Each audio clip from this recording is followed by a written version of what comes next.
ইসলামী আন্দোলন বাংলাদেশ কুতুবদিয়া উপজেলা শাখা কর্তৃক আয়োজিত আজকে গণসমাবেশের সম্মানিত সভাপতি, নেতৃবৃন্দ, সকল স্তরের জনগণ ভাইয়েরা আমার,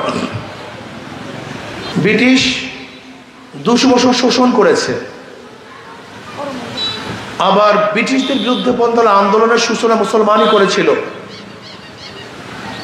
1803 ঈসাই সালে যখন দিল্লি জাফরের থেকে ব্রিটিশ এদেশ দখল করে, সেই 1803 ঈসাই সালে শাহ আব্দুল আজিজ রহমতুল্লাহ আলাই, শাহ ওলিউল্লাহ মুহাদ্দিস দেহলভী রহমতুল্লাহ আলাইর বড় সন্তান, তিনি ঘোষণা দিয়েছিলেন আজকের থেকে পাক ভারত উপমহাদেশ দারুল ইসলাম নয়, দারুল হরব। ব্রিটিশদের বিরুদ্ধে আন্দোলন করা প্রত্যেকটা মুসলমানদের জন্য ফরজে আইন। ওই 1803 ঈসাই সালে কিন্তু ব্রিটিশ হটাও আন্দোলনের সূচনা হয়েছিল, বীজ বপন হয়েছিল। ব্রিটিশ এ দেশ থেকে হটতে বাধ্য হয়েছিল। আপনারা জানেন ব্রিটিশ বিরোধী আন্দোলনের সবচেয়ে বেশি জীবন দিয়েছে কারা? আপনি জানেন? অনেকেই জানেন না। সমস্যা এখানে, ইন্ডিয়ান গেটের মধ্যে যারা ব্রিটিশ বিরোধী আন্দোলনে শাহাদাত বরণ করেছে তাদের নাম লেখা আছে। সেগুলো অধিকাংশ মুসলমান। অধিকাংশ কারা? অধিকাংশ মুসলমান। মুসলমানদের আন্দোলনের কারণেই ব্রিটিশ এদেশ থেকে হটতে বাধ্য হয়েছে। ভেবেছিলাম বৈষম্য দূর হবে, মানুষ মুক্তি পাবে, মানুষ শান্তি পাবে, সাম্য মানবিক মর্যাদা, সামাজিক ন্যায় বিচার প্রতিষ্ঠিত হবে। কিন্তু কি দেখলাম?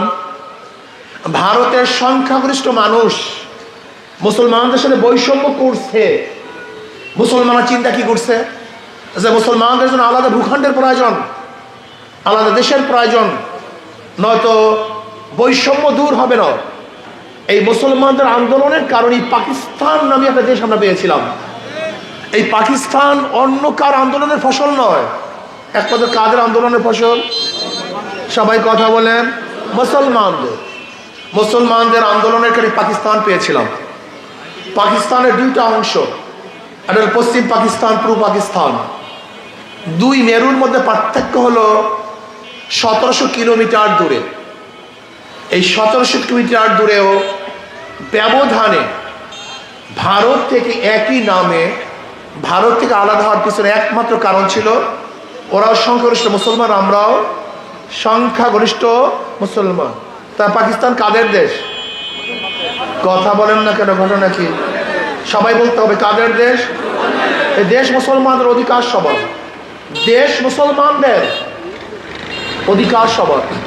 রাস্তা করেছে আমি, চলার অধিকার সবার। প্রতিষ্ঠান আমার, পড়ার অধিকার সবার। বাজার করেছি আমি, বাজার করার অধিকার সবার। এই দেশ মুসলমানদের অধিকার সবার, অন্য কারো দেশ না। ভেবেছিলাম বৈষম্য দূর হবে, কিন্তু আমরা কি দেখলাম? পশ্চিম পাকিস্তানের লোকগুলি পূর্ব পাকিস্তানের সাথে বৈষম্য করছে। আমরা কি চিন্তা করলাম? যদি পশ্চিম পাকিস্তান থেকে আমরা আলাদা হয়ে স্বাধীন রাষ্ট্র করতে পারি তাহলে বৈষম্য থাকবে না। 71 আমরা বাংলাদেশ নামীয় একটা দেশ গঠন করলাম, পাকিস্তান থেকে আলাদা হলাম, ভেবেছিলাম এবার বৈষম্য থাকবে না। কিন্তু আজকে 71 থেকে এই 53 বছর পর্যন্ত যারা এই শাসন করেছে কারণ কেউ বৈষম্য দূর করতে পারে নাই, মানুষের অধিকার ফিরিয়ে দিতে পারে নাই। এই দেশ স্বাধীন হয়েছিল 3টা স্লোগানের ভিত্তিতে। কয়টা স্লোগান? সাম্য, বলেন, মানবিক মর্যাদা, সামাজিক ন্যায় বিচার। সাম্য, সবাই সমান। বাংলাদেশের প্রত্যেকটা নাগরিকের মর্যাদা সমান, চাই সে হিন্দু হোক, মুসলিম হোক, খ্রিস্টান হোক, বৌদ্ধ হোক, জেলে হোক, তাঁতি হোক, ঋষি হোক, কামার হোক, মজদুর হোক আর শ্রমিক হোক, বাংলাদেশের প্রত্যেকটা নাগরিকের মর্যাদা সমান, সাম্য। কিন্তু না, যারা আজ পর্যন্ত শাসন করেছে কেউ সাম্যতা রক্ষা করতে পারে নাই। মানবিক মর্যাদা, আশরাফুল মাখলুকাত, এই মানুষদেরকে সর্বোচ্চ মর্যাদা দিতে হবে। আজকে কুকুরকে মর্যাদা দেই, কুকুরকে বিছানায় নেই। আর আশরাফুল মাখলুকাত, আল্লাহ পাকের সৃষ্টির শ্রেষ্ঠ জীব এই মানুষ আজকে রাস্তার মধ্যে ঘুমিয়ে থাকে।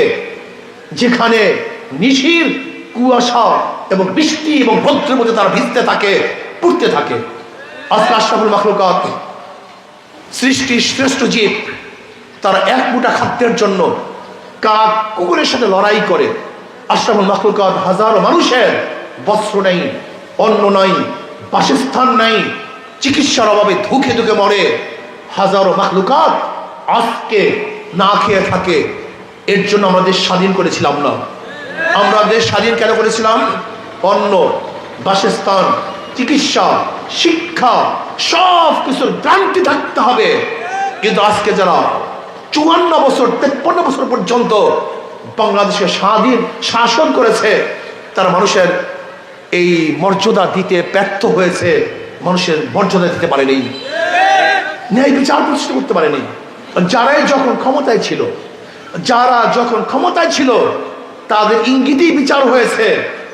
দেখেন, আওয়ামী লীগের আমলে বিএনপির কাউ জামিন হয় নাই, আবার এখন আওয়ামী লীগ নাই, সবাই জামিন হয়ে যাচ্ছে। কারণটা কি? তাহলে বিচার কারা করে? বিচার কারা করতেছে? বিচারকদের স্বাধীনতা নেই, বিচারকদের স্বাধীনতা নেই। আমরা ন্যায় বিচার প্রতিষ্ঠা করার জন্য আন্দোলন করেছিলাম, সংগ্রাম করেছিলাম, কিন্তু আজ পর্যন্ত ন্যায় বিচার প্রতিষ্ঠিত হয় নাই। আজকে কুতুবদিয়াবাসীকে বলবো, আপনি কি জানেন বাংলাদেশের গোটা অর্থনীতি মাত্র কয়েক পরিবারের কাছে, মাত্র কয়েক পরিবারের কাছে গোটা বাংলাদেশের অর্থনীতি। এই আপনাদের দেশের এই সালাম জানেন কত কোটি টাকা এ দেশ থেকে নিয়েছে? আপনি জানেন আওয়ামী লীগের আমলে কত টাকা বিদেশে পাচার হয়ে গেছে? 28 লক্ষ কোটি টাকা। কত লক্ষ কোটি? আপনারা অনেকেই জানেন না।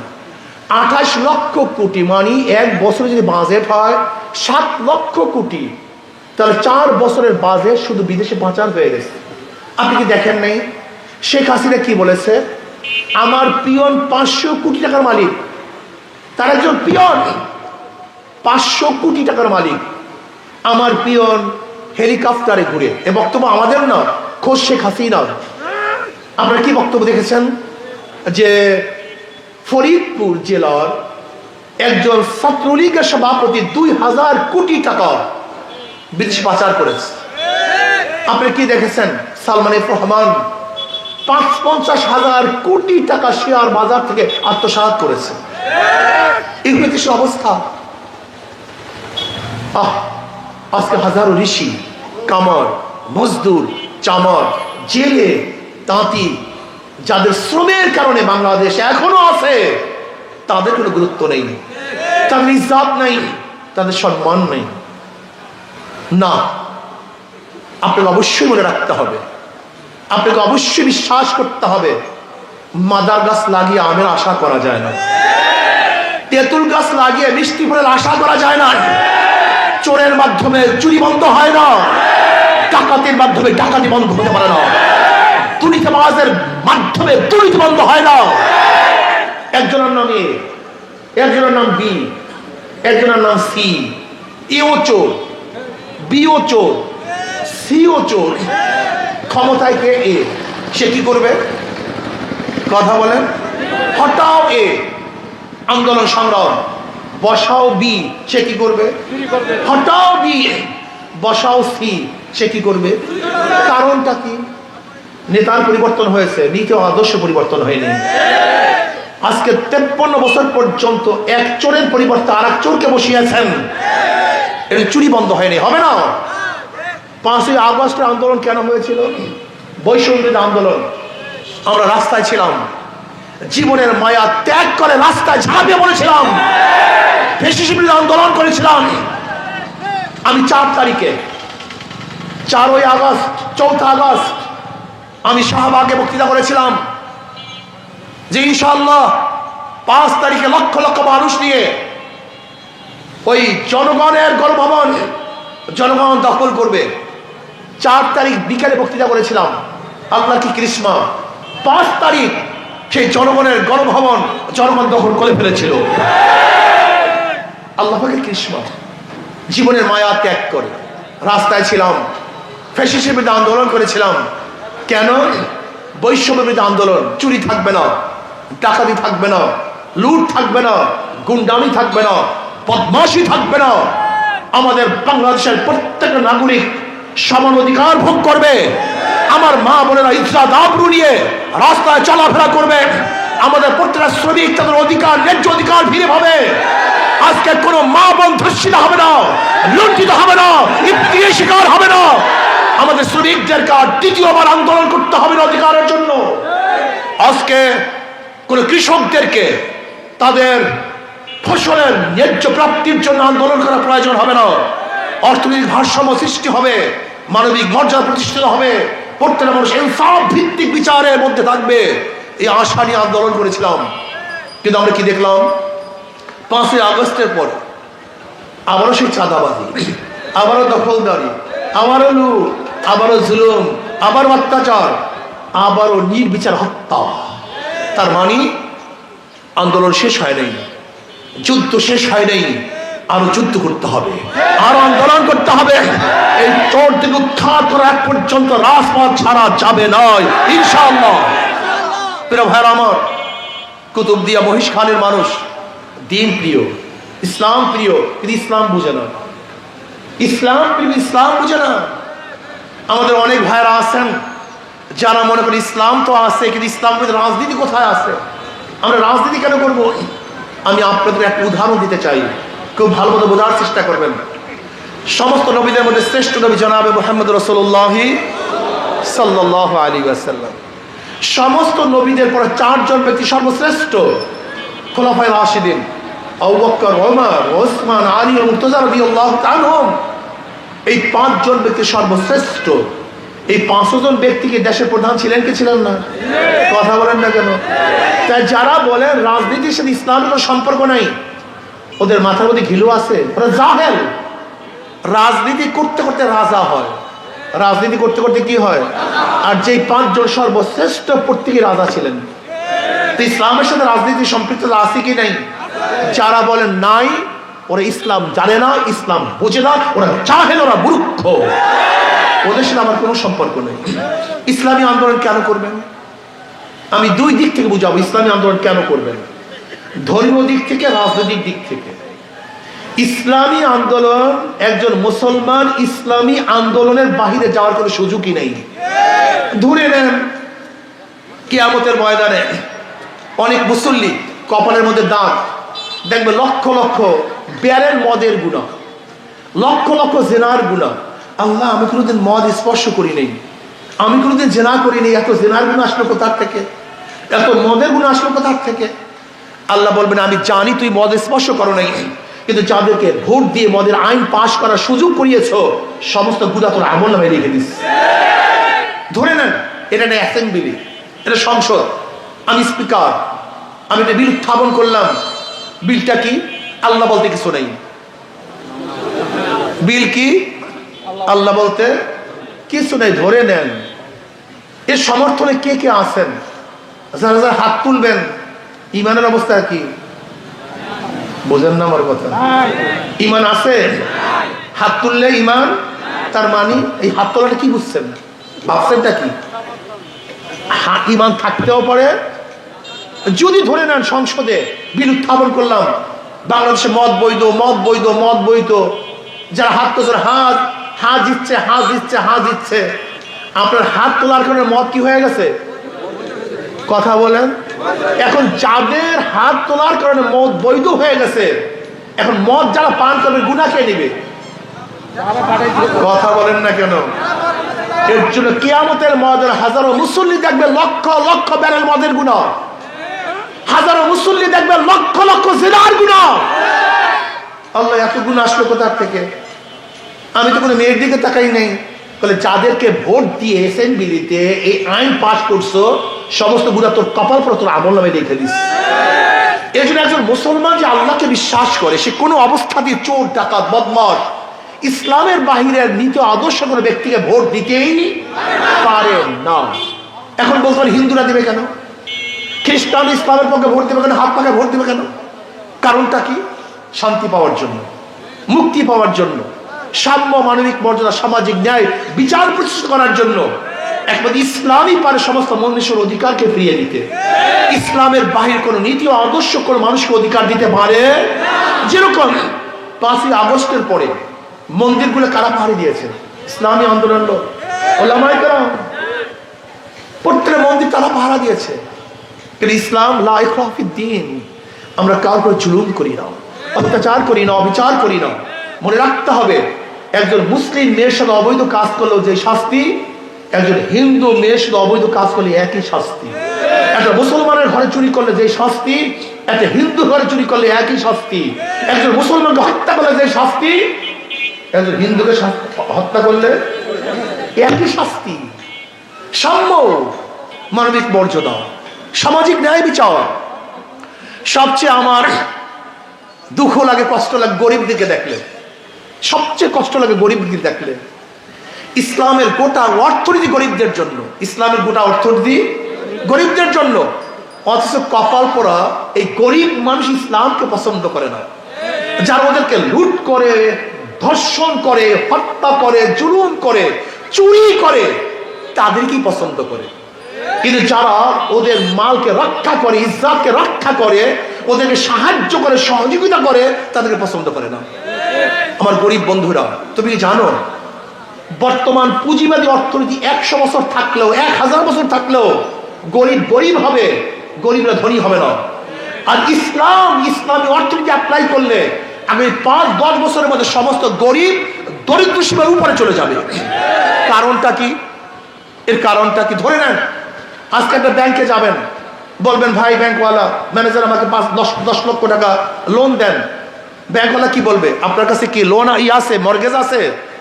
যদি মর্গেজ না থাকে তাহলে তাকে লোন দেয়া, তার মানে ব্যাংক ধনীকে ধনী বানায়, ধনীকে ধনী বানায়, গরিবের জন্য ব্যাংকের কোনো হেল্প নাই।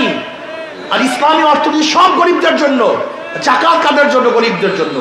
ওসর গরিবদের জন্য, ফিতরা গরিবদের জন্য, মানব গরিবদের জন্য, দান গরিবদের জন্য, ইসলামের গোটা অর্থনীতি গরিবদের জন্য। আমি বিশ্বাস করি ইসলামী হুকুমত যদি আসে, আগামী 5-10 বছরের মধ্যে প্রত্যেকটা গরিব দরিদ্র সীমার উপরে চলে যাবে। ইসলামী হুকুমত আসলে আমরা কি করব? যদি কেউ বিদেশে যেতে চান, সরকারি খরচে তাকে বিদেশে পাঠানো হবে। ইনশাআল্লাহ আপনি বিদেশে গিয়ে কামাই করে বর্ধিত টাকা দেওয়ার প্রয়োজন হবে না। যেই পরিমাণ টাকা দিয়ে বিদেশে গেছেন, ওই পরিমাণ টাকা আমি ফেরত দিয়ে দেবেন। কি কথা বলেন না কেন? আমরা শ্রমিকদের জন্য ভিন্ন ইন্ডাস্ট্রিজ করব, আমরা কৃষকদের জন্য সার, ঔষধ এবং সেচের প্রকল্পের ব্যবস্থা করব। বাট ইসলামী অর্থনীতি পুরো গরিবদের জন্য, চুরি এবং ডাকাতির জন্য নয়। এর জন্য আমি মনে করি ইসলামী হুকুমত যদি আসে, তাহলে শুধু মানুষ না, এদেশের জানোয়ারগুলি শান্তিতে বসবাস করতে পারবে। যেমন ওমর ইবনে খাত্তাব রাদিয়াল্লাহু বলেছেন, আমার খেলাফতের আমলে যদি একটা কুকুর না খেয়ে মারা যায়, আমি ওমরকে জবাব দিতে হবে। কাজে আসুন, আজকে ইসলামী আন্দোলন বাংলাদেশ হাত পাখা এমন এক প্রতীক, মজার এক প্রতীক। যারা নৌকা নিয়ে নির্বাচন করে তারা নৌকা চালাতে পারে না, যারা ধান নিয়ে নির্বাচন করে তারা ধান কাটতে পারে না, যারা নাঙ্গল নিয়ে নির্বাচন করে তারা নাঙ্গল বইতে পারে না, যারা কাস্তে কুঠা নিয়ে নির্বাচন করে তারা লাকড়ি ফাটতে পারে না। কিন্তু হাত পাখি এমন এক প্রতীক যেটা পুরুষরা ব্যবহার করতে পারে, মহিলারাও ব্যবহার করতে পারে, মুসলমানরাও ব্যবহার করে, হিন্দুরাও ব্যবহার করে, ধনীরাও ব্যবহার করে, গরিবরাও ব্যবহার করে, শ্রমিকরাও ব্যবহার করে, কামাররাও ব্যবহার করে। এই প্রতীক শান্তির প্রতীক। হাত পাখা কারেন্ট ফেল করে, হাত পাখা ফেল করে না। কথা বলেন না কেন? কার প্রতীক কাউ সাথে থাকে না, কিন্তু হাত পাখা শোয়ার সময় বুকের উপরে থাকে। এটা হাত পাখা সবার প্রতীক, শান্তির প্রতীক। আজ পর্যন্ত হাত পাখা জন্ম হওয়ার পর থেকে কথা এবং কাজের মধ্যে অমিল হয় নাই, মিথ্যা কথা তারা বলে নাই, মিথ্যা আশ্বাস আজ পর্যন্ত দেয় নাই। যা বলেছি সত্য বলেছি। মিলিয়ে দেখুন, ইসলামী আন্দোলন বাংলাদেশ প্রথম থেকে আজ পর্যন্ত যা বলেছে সত্য বলেছে, যা বলেছে তার উপরে আছে, আজ পর্যন্ত বিচ্ছুতি ঘটে নেই। কাজে আসুন, কুতুবদিয়াবাসীকে বলবো, বিভিন্ন দল দেখেছেন, সবুজ বাংলা দেখেছেন, সোনার বাংলা দেখেছেন, ডিজিটাল বাংলা দেখেছেন, স্মার্ট বাংলা দেখেছেন, সব বাংলা দেখা শেষ, ইসলামের বাংলাদেশ। সব মার্কা দেখা শেষ, হাত পাখার বাংলাদেশ। ইনশাআল্লাহ আমি আশা করি যদি ইসলামী আন্দোলন বাংলাদেশ শক্তিশালী হয়, এই জনগণ শক্তিশালী হবে। ইসলামী আন্দোলন বিজয় হয়, বাংলাদেশ বিজয় হবে। যদি হাত পাখা কামিয়াব হয়, বাংলাদেশের প্রত্যেক নাগরিক কামিয়াব হবে ইনশাআল্লাহ। কাজে আজকের থেকে আর কোনো দল নয়, আর কোনো মত নয়, আজকের থেকে আমি একজন মুসলমান, আমার দল ইসলাম, আমি একজন মুসলমান, আমার নেতা জনাবে মুহাম্মদ রাসূলুল্লাহ সাল্লাল্লাহু আলাইহি ওয়াসাল্লাম। আল্লাহর কর্তৃত্ব, নবীর নেতৃত্ব, আল্লাহর কর্তৃত্ব, নবীর নেতৃত্ব, অন্য কারোর নেতৃত্ব আমি মানতে পারি না, মানবো না ইনশাআল্লাহ। আজকে থেকে ইনশাআল্লাহ আমরা সবাই জীবনভর বহুত পার্টি করেছি, সব পার্টি শেষ। আজকের থেকে আমরা ইসলামী আন্দোলন বাংলাদেশে অন্তর্ভুক্ত হবো। রাজি আছেন ইনশাআল্লাহ? কে কে রাজি আছে? দুই হাত তুলে নারায়ে তাকবীর। আল্লাহ আমাদের সবাইকে কবুল করে নেন, আমাদের সবাইকে কবুল করে নেন। আজকে মাহফিল আছে আমার।